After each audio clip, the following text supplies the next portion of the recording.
Hola, ¿qué tal? ¿Cómo están? Comunidad inglesiana.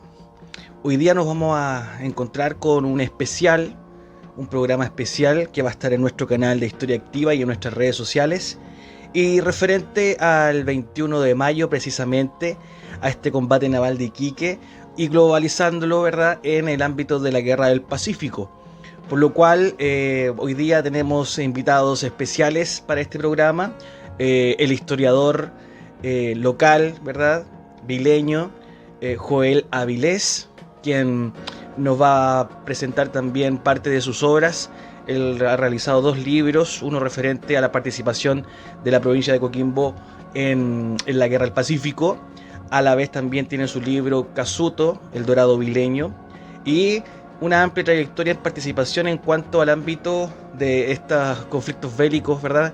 Principalmente en este que es la Guerra del Pacífico, con las figuras de Arturo Prat, ¿verdad?, Carlos Conde, el Grau, entre otros. Y obviamente algunos personajes bastante desconocidos, mujeres también partícipes de esta guerra. Por lo tanto, también tenemos algunos panelistas quienes les van a estar realizando acotaciones, preguntas, para que esto también se vaya generando un poco más en conversación. Tenemos al profesor Miguel Ángel Roset, profesor de filosofía de nuestro colegio, y además también profesor Rodolfo Carrasco, profesor de historia, y quien les habla, el profesor Sebastián, aquí desde Casa Estudio de Historia Activa, en este especial del 21 de mayo, Guerra del Pacífico. Así que dejo con ustedes a los profesores, sin antes también dejar 2 preguntas para poder comenzar a trabajar en esta jornada. Y estas 2 preguntas tienen que ver principalmente con la primera: ¿Guerra del Pacífico o Guerra del Salitre? Y la otra es: ¿cuál fue la participación de nuestra región, o en ese tiempo la provincia de Coquimbo, y su gente, ¿verdad?, en esta guerra? Así que doy el paso al profesor Miguel Ángel para que lo salude y también comenzar con esta jornada especial del 21 de mayo. Un saludo cordial a todos los alumnos del colegio, especialmente a los chicos de Historia Activa también, a los muchachos del centro alumno y a todos los muchachos que están en sus casas, y también a los apoderados que van a poder compartir algo de esta experiencia educativa que está realizando Sebastián. Sí, yo también me sumo a las palabras del profesor Miguel Ángel y el profesor Sebastián, y invitarlos, ¿cierto?, a esta jornada de diálogo, el cual nos va a permitir aproximarnos un poco a comprender las dinámicas de la Guerra del Pacífico y también la importancia de este hecho histórico del 21 de mayo. Así que yo creo que vamos a comenzar. La primera pregunta la plantea usted, señor Sebastián, al señor Joel, para poder aproximarnos un poquitito a la comprensión de este hecho. Bueno, todo esto en el marco de lo que es Historia Activa en nuestro colegio, pero vamos de lleno ya a lo que nos convoca en esta jornada especial del 21 de mayo, y me gustaría que Joel ya comenzara a darnos algunas aproximaciones de lo que fue esta guerra principalmente, y respondiendo la primera pregunta claramente: ¿Guerra del Pacífico o Guerra del Salitre? ¿Cuál es el asunto? Joel. Saludo a todos los amigos de Historia Activa del Colegio Inglés Católico, a estudiantes, colegas, profesores y también los apoderados, pero por supuesto que siempre a los niños, que son el futuro de esta linda patria que tenemos y que hay que cuidarla. Bien, la pregunta: ¿Guerra del Pacífico o Guerra del Salitre?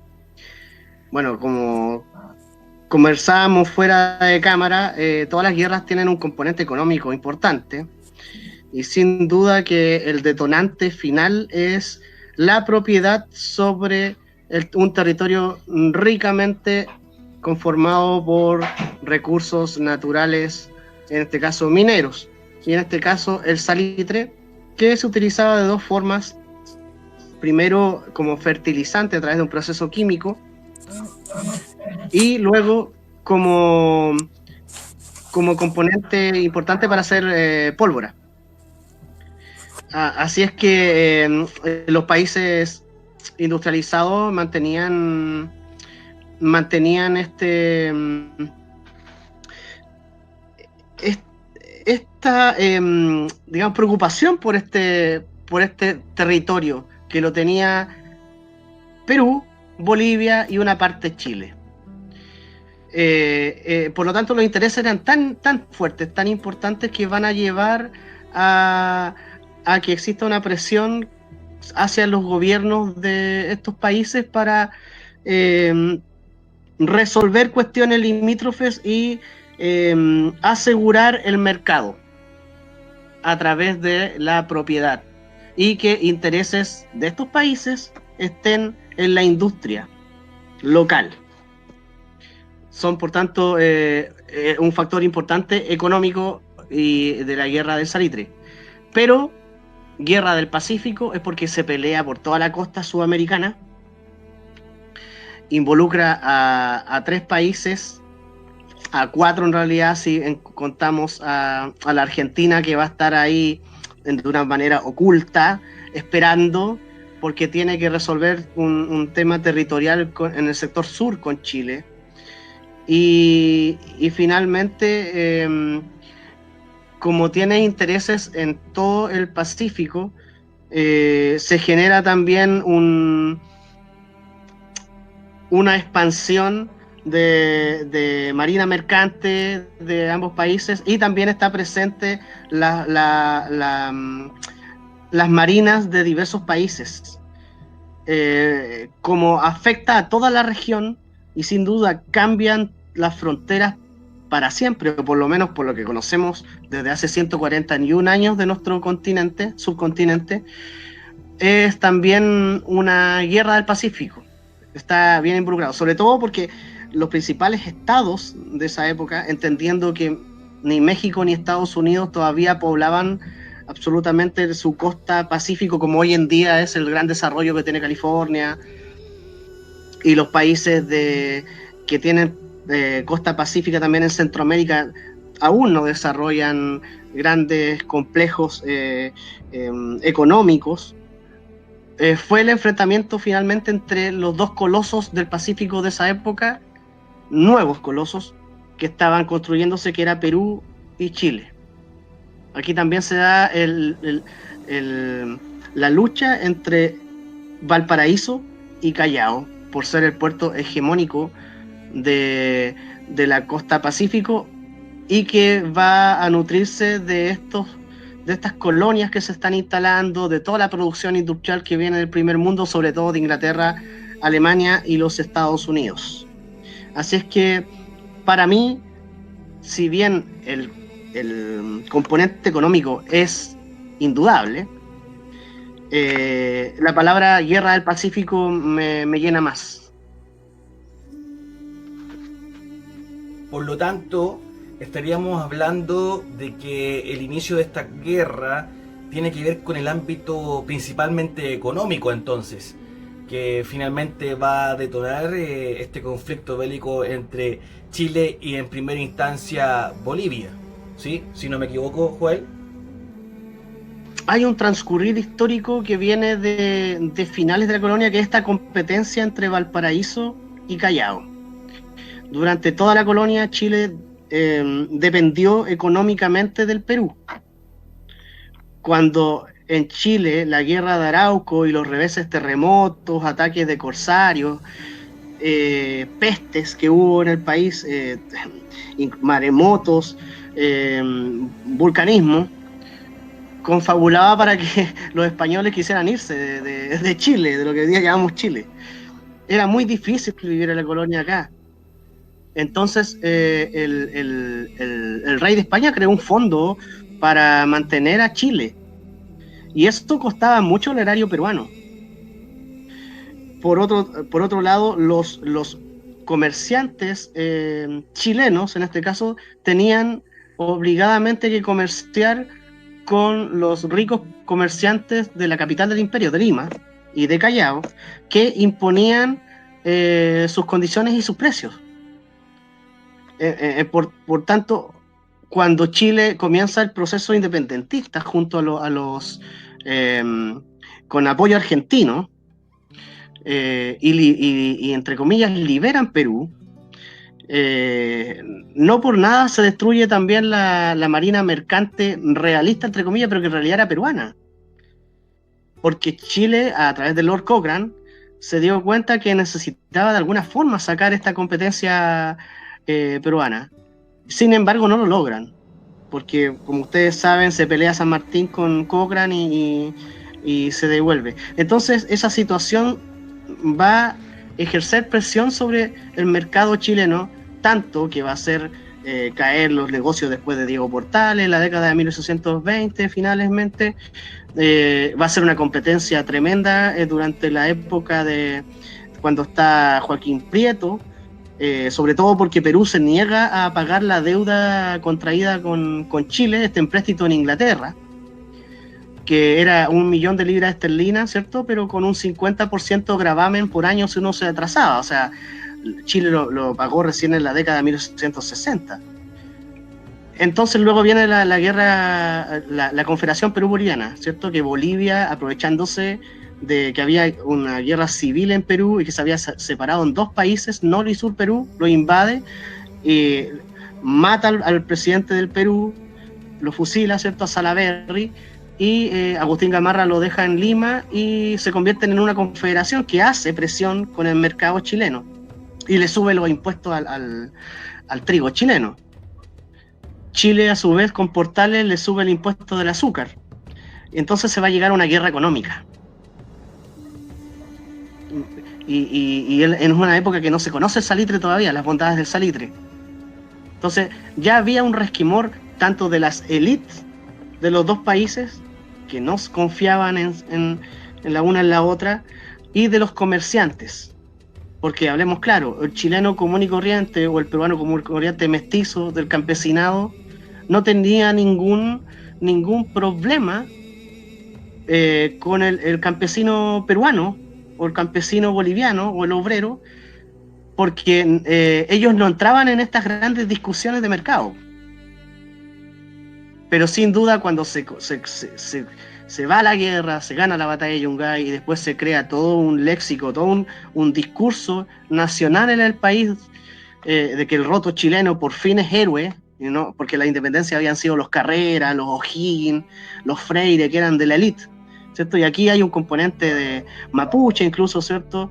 El teniente Colipí, Candelaria Pérez, mujeres, por primera vez las mujeres se denotan como luchando, como cantineras, la sargento Candelaria, y eso queda en el pueblo, se empieza a construir, y el Estado toma ese discurso también, se da cuenta de esto y empiezan a meterlo, se crean los primeros libros de historia del país, y se empieza a contar esta historia, y el chileno común y corriente, campesino o no, ya comienza a sentirse un poco superior a los otros 2 componentes, los otros 2 países, a los que había vencido y había separado.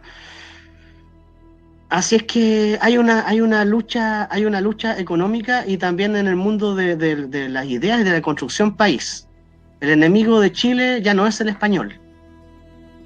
Y el mapuche todavía está muy lejos.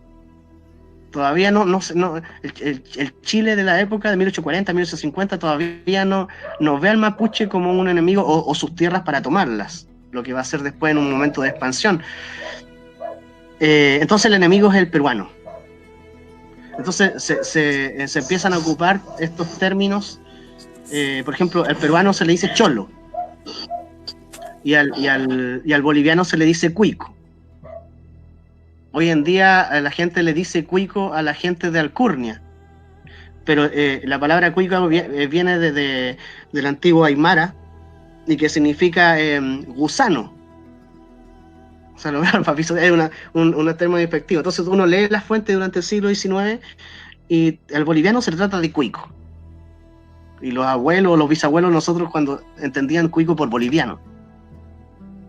Y ellos nos dicen roto. Entonces hay una lucha que se va acrecentando y ahí sí permea a las clases populares. Joel,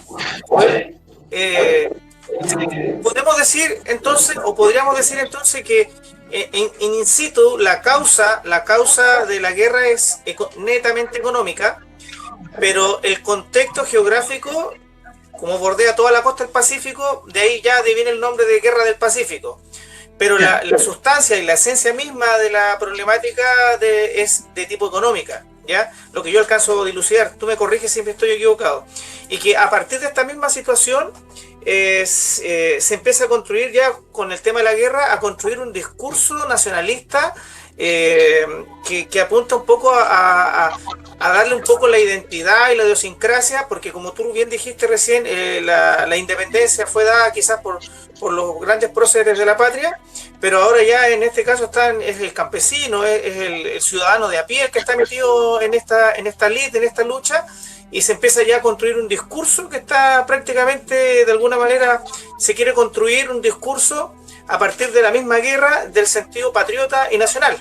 Y se me viene a la mente a mí, no sé, por la guerra una anterior, que es cuando España trata de reconquistar las tierras perdidas, y Chile y Perú le declaran la guerra a España, y en conjunto se enfrentan aquí, de tratar de expulsar a los europeos que venían de España nuevamente, pensando por ejemplo en la batalla 2 de mayo, que fue la última batalla que los españoles tuvieron acá, pero que ya venían de haber bombardeado a Valparaíso, y Valparaíso no tenía absolutamente ningún resguardo y la bombardearon igual. Entonces se suscita aquí una situación bien especial, o sea, como 20 años antes ya habían peleado juntos Perú, Chile contra España, y después se suscita la guerra del Pacífico, y que nace a partir de una situación netamente económica. Eso quería como decir. Sí, bueno, cuando se van construyendo las repúblicas sudamericanas, y va a llegar un momento en que los europeos, claro, quieran retomar esto. Entonces van a invadir México, ¿cierto? Lo que comentábamos fuera de cámara, que la palabra Latinoamérica la colocan los franceses, ¿cierto? Para mantener lejos a los norteamericanos cuando invaden México los franceses, la legión extranjera, y ahí luchan los mexicanos contra los franceses. Un reino alemán también quiere invadir Venezuela, también mandan sus flotas. Es lo que se llama la política de las cañoneras. Enviaban los barcos, ¿cierto?, a países que no tenían marina, ¿cierto?, no tenían defensa, y le trataban de imponer a cañonazos, ¿cierto?, o con la amenaza de los barcos en las costas. Los ingleses lo habían hecho en la colonia con la Argentina 2 veces, también en 1845 volvieron a hacerlo junto a Francia. Hay una batalla ahí de en la bahía argentina, en la época de Rosas, que Rosas los derrota, no logran desembarcar, y a Perú le llegan estos españoles y se quieren tomar las islas Chincha, que es donde Perú sacaba su riqueza en la década de 1860. Y efectivamente, en esa época, 1864 a 1866, había un espíritu muy americanista en el continente, subcontinente, por estas amenazas que veían venir y que unía a todos los americanos de bien, como se decía en esa época, en esta lucha por la segunda libertad. Y estaba el asunto de que Perú y Chile, Perú sobre todo, habían sufrido muchas guerras civiles, pero Perú había recibido a más de 1000 exiliados chilenos en las 2 guerras civiles que tuvimos, y que, como recordamos, 1851, 1859, sobre todo las batallas de Los Loros y Cerro Grande, ¿cierto?, se combatió en nuestra región, en la región de Coquimbo, ¿ya? Y se luchaba contra Santiago. ¿Para qué? Para descentralizar el país. Eso es lo que se buscaba, y cambiar la constitución, cosas que a lo mejor hoy día son muy, muy presentes, y que ya en esa época se combatía, pero los sectores liberales que propugnaban estas ideas de cambio fueron vencidos y tuvieron que huir. Llegan a Perú y entonces ahí tienen muchas amistades peruanas. Entonces la década de 1860, como bien señala el profesor Miguel Ángel, se suscita un americanismo, una amistad chileno-peruana, a la que se va a unir Bolivia y la que se va a unir Ecuador. Y finalmente en el 2 de mayo en Callao, antes la destrucción de Valparaíso, que no tenía ninguna defensa, se logra vencer a los españoles, que se van de América y no regresan con esas ideas de reconquista. Entonces la gran pregunta, como bien lo plantea, es ¿por qué después se pelea una década y algo más después? Se pelea con esos mismos que eran aliados. Y también entra el tema de la fiebre que nosotros tenemos también como países nuevos, ¿ya? En Perú se vuelve loco con la victoria. Y las autoridades peruanas incluso pretenden ir a liberar Filipinas y compraron barcos para eso. En medio Chile comienza a tener problemas con Bolivia y se forma se firma un tratado con Bolivia, el primer tratado límite, pero Perú ya tiene una armada, una escuadra, una marina de guerra muy potente con los barcos que lo vamos a ver después de la Guerra del Pacífico. Tal Huáscar, ha llegado la Independencia, tal Talismán, el Moctezuma, tienen varios barcos, y entonces hacen una demostración ellos en la bahía de Mejillones frente a autoridades chilenas como para presionar. A ver, Joel, paremos un poco. Súper interesante lo que estamos escuchando, esta conversación, ¿verdad? Importantísima, de los antecedentes, todo lo previo a este combate naval de Iquique y a esta configuración de la Guerra del Pacífico. Pero sí, vamos a frenar un poco, vamos a establecer estos parámetros. Me parece sumamente interesante esta amistad, entre comillas, ¿cierto?, entre estos países del Pacífico, sumando a Bolivia. Todo esto previo, o sea, casi no más de 10 años, ¿verdad?, previo a esta guerra, la Guerra del Pacífico o la Guerra del Salitre. Por lo tanto, vamos a hacer un stand-by, vamos a dejar para nuestra segunda parte, ¿verdad?, todo lo que tiene que ver ya principalmente con el combate naval, donde aparecen las figuras de Arturo Prat, Carlos Condel, Miguel Grau, ¿cierto?, y este patriotismo que finalmente se va a ver reflejado en esta guerra. Así que nos vemos en un momento más.